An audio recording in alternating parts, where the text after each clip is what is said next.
In 2004, Brian Anderson introduced the world to Dog Eat Dog, a webcomic centered around Sophie, the dog of the title, and her new baby brother, Doug. The charming and often hilarious adventures of Sophie and Doug captivated readers, leading to the comic syndication in 2005. Over the years, the strip expanded to include more of Anderson's pets, such as his family's cats and foster animals.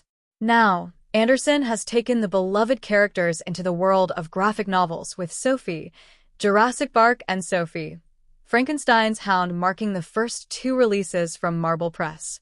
Anderson recently shared his thoughts on the transition from comic strips to graphic novels, touching on everything from his early inspirations to the creative process behind adapting his comic strip into larger, more expansive stories. Early comic influences and the power of strip collections. For Anderson, comic strip collections were a formative part of his childhood. "I'm lucky enough to have my dad's comic collection from the 1950s, which included the first Peanuts and Pogo collections," he says.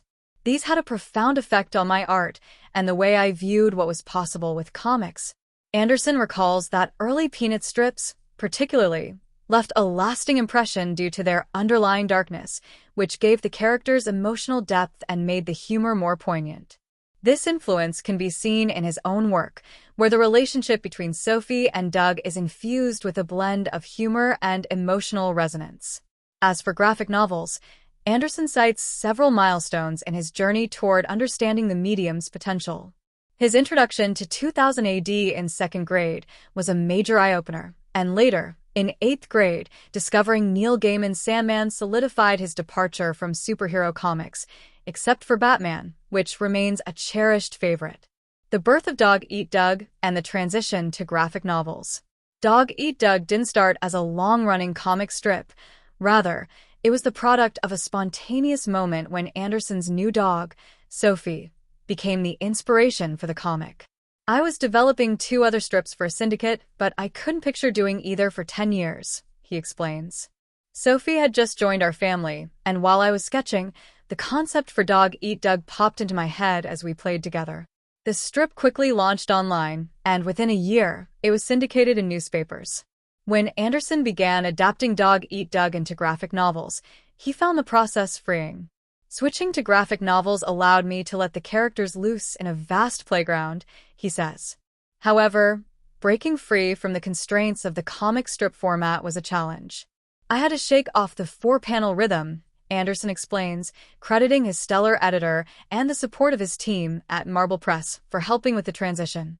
The graphic novels allowed him to take the characters in new directions and explore longer, more robust storylines. Adapting characters and story arcs. One of the exciting parts of the graphic novel format was the ability to introduce new elements and revisit older storylines from the strip. For instance, the cats, who didn't appear until 7 years into the comic strip, are already featured in the first graphic novel, and the concept of imagination was introduced more quickly than in the strip. Anderson acknowledges that the early days of the comic strip were about finding the right tone, and the graphic novels gave him the opportunity to relaunch Sophie the way he had always envisioned.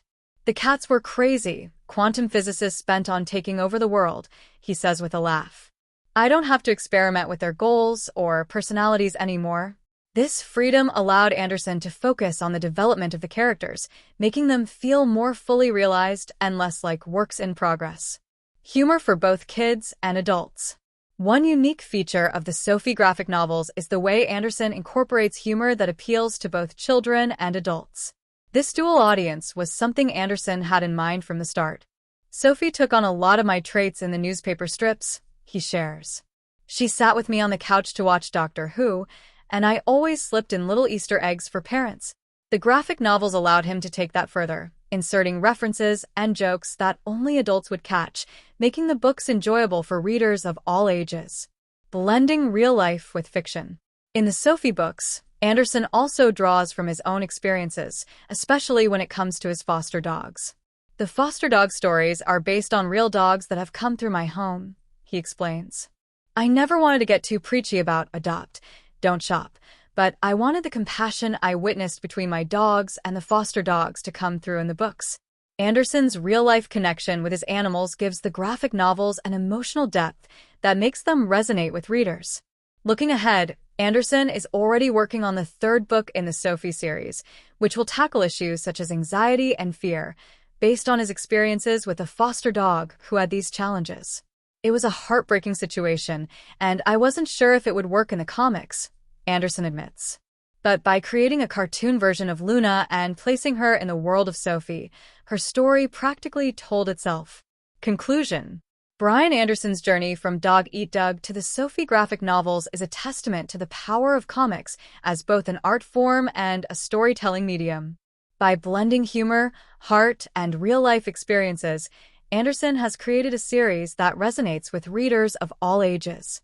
Whether you're a longtime fan of Dog Eat Dog or just discovering the world of Sophie and Doug, the graphic novels offer a fresh and exciting way to experience these beloved characters.